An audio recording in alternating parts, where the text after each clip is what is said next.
The NFL has a completely different model than Major League Baseball.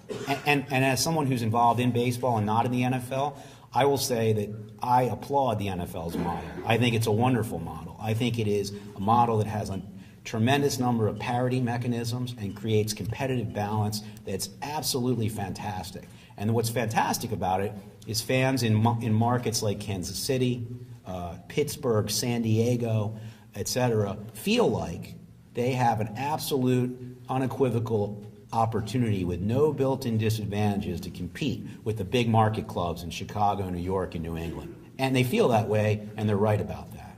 Baseball has not achieved that yet.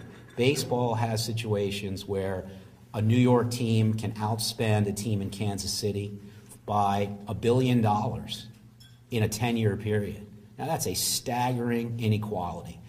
That cannot be addressed by the owner of the Kansas City Royals turning away from his baseball business to one of his other businesses or his personal finances and putting money into the payroll. And to use the Kansas City example, the owner is David Glass, and certainly if he wanted to, he could. He could certainly turn to his family's personal fortune and start supplementing the Royals' payroll.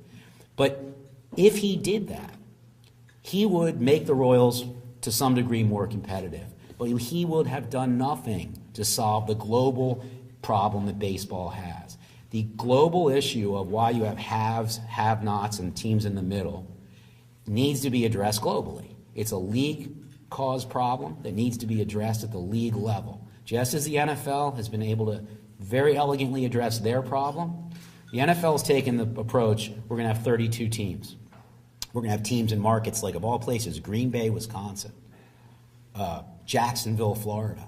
If you want to have 32 clubs and you want to have markets of that size, which allow you to have 32 franchises, you must have parity mechanisms that allow those teams to compete.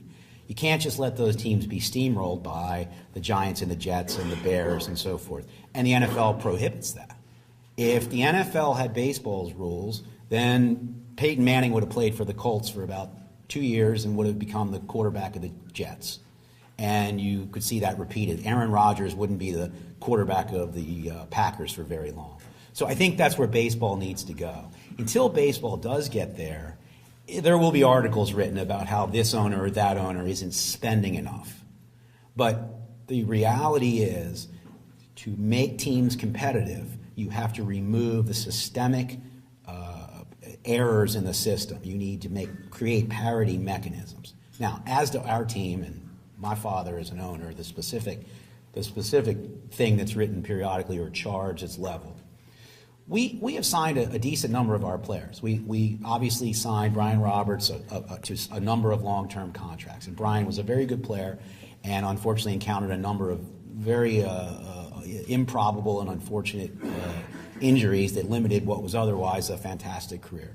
We signed Nick Markakis to a long contract, and we just signed Adam Jones to a very long contract for a large dollar amount.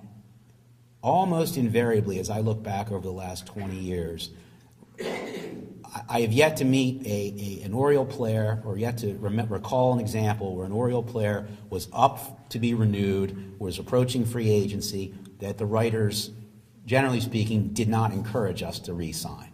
Rarely do they meet a player that they don't want you to re-sign. If we re-sign them all, we'll probably have a team of names we can put up on a marquee, but not a team that's very competitive at the end of the day. The Buck Showalter, Dan Duquette approach, and really to a large extent the Andy McPhail approach as well, was not let's sign everybody because everybody's up for renewal, but let's sign appropriately. Let's sign the Roberts, the Markakis, and the Jones type players. The reason you sign players like that is not only because they're good on the field, and we talked about this a moment ago, but because they're good people, they have good makeups. They're charitably oriented as well as being athletically gifted. So it's a balance, and a big part of that is chemistry.